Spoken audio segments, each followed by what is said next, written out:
카톡 프로필 사진 한 번쯤 유심히 본 적 있으세요? 그 작은 네모 안에 생각보다 많은 게 담겨 있습니다. 풍경 사진을 올려놓은 남자가 있습니다. 산 정상이거나 바다 수평선이거나 얼굴은 없고 배경만 있는 사진, 감성적인 사람이겠지라고 생각하기 쉽습니다. 그런데 그 사진을 3년째 바꾸지 않는 남자라면 그건 감성이 아니라 회피일 수 있습니다. 자신을 드러내는 게 불편한 사람이 풍경 뒤로 조용히 숨는 방식입니다. 반대로 셀카를 자주 바꾸는 남자가 있습니다. 새 사진이 올라오면 누가 볼지 신경 쓰는 사람, 관계에서 인정받고 싶은 욕구가 강한 편입니다. 나쁜 게 아닙니다. 그냥 그런 사람입니다. 강아지나 고양이 사진을 프로필로 쓰는 남자, 귀엽다는 반응을 원하는 건지 아니면 반려동물이 현재 삶에서 가장 중요한 존재인 건지 둘은 전혀 다른 이야기입니다. 전자는 사람을 향해 있고 후자는 내면을 향해 있습니다. 기본 이미지, 즉 아무것도 설정하지 않은 남자, 무관심하거나 바쁜 사람이라고 생각하기 쉽습니다. 그런데 여기서 많은 사람들이 놓칩니다. 기본 이미지인 채로 수년을 유지하는 사람 중 일부는 오히려 타인의 시선에 전혀 의존하지 않는 사람입니다. 자기 충족감이 높은 사람이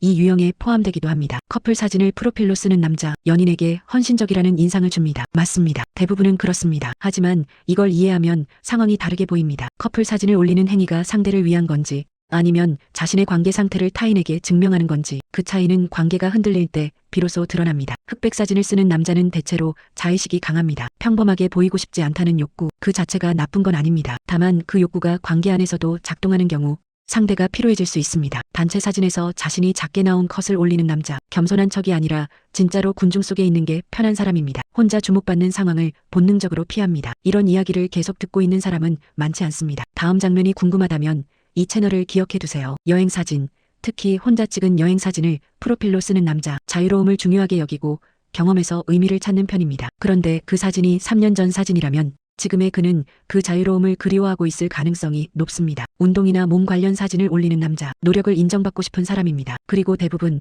그 노력은 진짜입니다. 다만 그 인정의 대상이 누구인지가 중요합니다. 모두에게인지 아니면 특정한 사람에게인지 아무 맥락 없는 텍스트 이미지, 명언, 가사, 그 문장은 지금 자신이 느끼는 감정을 간접적으로 표현한 겁니다. 직접 말하지 못하는 것들을 그렇게 올려둡니다. 오래된 어린 시절 사진을 프로필로 쓰는 남자는 드뭅니다. 그런데 그 유형은 꽤 독특한 신호를 보냅니다. 현재보다 과거의 자신이 더 순수했다고 느끼는 사람, 지금에 대한 피로감이 담겨 있습니다. 그리고 마지막으로 아무 얼굴도 없는 뒷모습 사진, 감춘다고 읽는 게 보통입니다. 하지만 어떤 사람은 뒷모습으로만 자신을 표현할 수 있는 시기가 있습니다. 앞을 보여줄 준비가 아직 안 된 것, 프로필 사진 하나가 그 사람의 전부를 말해주지는 않습니다. 하지만 아무 말도 하지 않는 것도 아닙니다. 당신의 프로필 사진은 지금 어떤 이야기를 하고 있나요?